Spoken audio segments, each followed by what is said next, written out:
After the tragedy of Flight 427, we're still learning more about the people who jumped into action to help on that fateful day. From the brave firefighters at the Hopewell Township Volunteer Fire Department to the man who would one day become the chief of Pittsburgh's Bureau of Fire, and a U.S. Air employee who raced to the scene from his home, unaware of the connection between the crash and his employer. KG-6A to all units, station 92, 91, 36, 37, 38, reported plane down, commercial airliner. When the tones sounded and the calls went out, first responders headed in. In my mind, I'm thinking, this is an ultralight, this is a Cessna. Daryl Jones was captain of the Aliquippa Fire Department on that September day in 1994. And his several-day shift was about to end. Then the tones hit across the radio dispatching us. So Jones got back behind the wheel of the fire truck and, with his crew, drove toward the crash site. As I go around the bend on Kennedy Boulevard, I could see the header, the smoke header coming up. And I'm like, oh boy, this is not a Cessna or an ultralight. And I had like this immediate adrenaline dump, and I started shaking. And so I'm driving the rig, and my leg's shaking, so the rig's bouncing. Just a few miles away.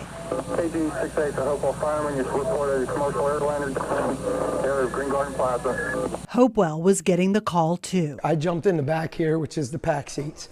Gary jumped in the truck and started to drive. And once we crested 376 on the hill before Aliquippa exit, you could just see the mushroom cloud and the plume of smoke.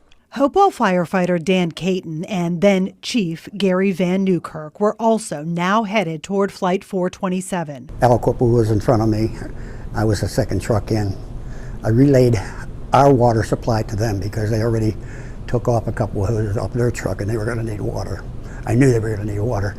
The flames were like about 50, 60 feet in the air from all the fuel that was on fire, caught the trees on fire. In those first moments, the first responders say it was tough to see what was right in front of them. But Jones remembers when it all came into sight. Someone on scene looked down for the first time. And just then we were able to look up, and then you can see everything. It was like a veil was lifted on you. You can all of a sudden recognize everything. There was debris. There was body parts. And suddenly, Jones says, it seemed like there were crews from everywhere. I helped grab a fire hose and we're running into the woods. And David Buffalini, who rode to the site with his neighbor, a volunteer firefighter. Buffalini says as they moved in, he still remembers someone yelling to them. He yelled, everybody stop, everybody look down, be careful where you're walking, be careful what you touch, be aware. And that's when I looked down and I looked and I saw a seat back. And I turned and I yelled, does anybody know what kind of plane this was? I needed somebody to say what I was thinking, that this was a U.S. Air plane. Buffalini realized he was standing at not only an airliner crash with no survivors, but at the gravesite of his coworkers. I knew the flight attendants, never met them in person, but I had talked to them before on the phone. So I'm dealing with all of this. And everything I saw, trying to process everything. Buffalini worked at U.S. Air in scheduling. When he realized what he was in the middle of with no experience as a first responder, Buffalini says he backed out of the crash site. I saw more than I wanted to see. I heard more than I wanted to hear. I smelled more than I wanted to smell. Still inside the scene, first responders were struggling too. What we're taught is to save lives and protect property. And once we got in there, there's nothing we could do.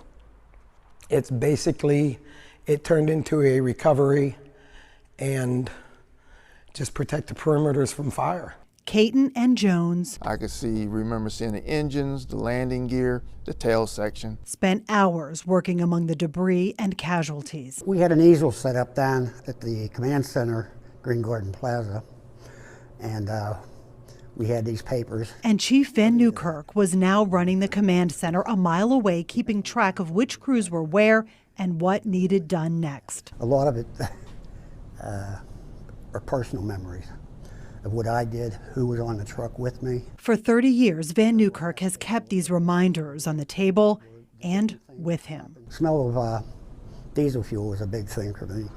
I hate that smell. For each of these first responders, those little reminders and the difficult images stay with them. The sleeve was still on from the blouse, and she had this beautiful diamond ring as her wedding band. It was tough.